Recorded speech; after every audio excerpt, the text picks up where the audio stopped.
Serikali ya Jamhuri ya Muungano wa Tanzania na Serikali ya Mapinduzi ya Zanzibar haitamvumilia mtu yoyote au kikundi cha watu ambacho kitabainika kuleta viashiria vya uvunjifu wa amani katika nchi yetu.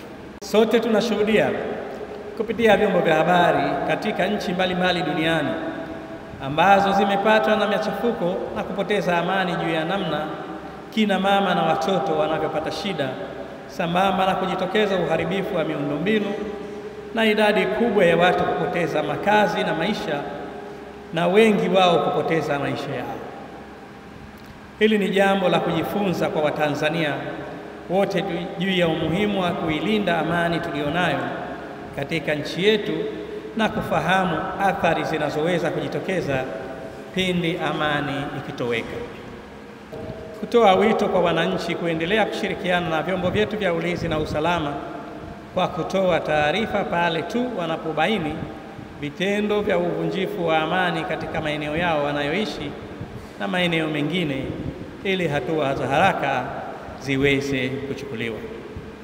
Napenda kutumia fursa hii kutoa wito kwa wananchi wote kuendelea kuitunza amani na mshikamano tulionao hapa nchini.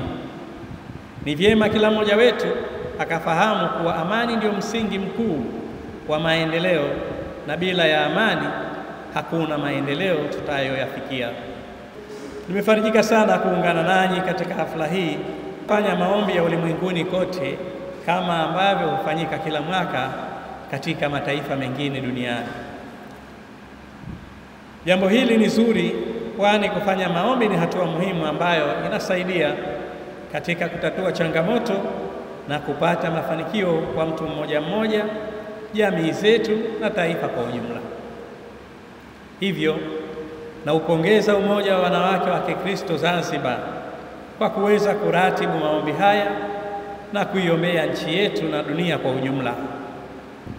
Nimefurahi sana kuona pamoja na maombi haya ambayo mnayafanya kila mwaka, lakini pia mmejiwekea utaratibu wa kila mwezi kwa kuiombea nchi yetu.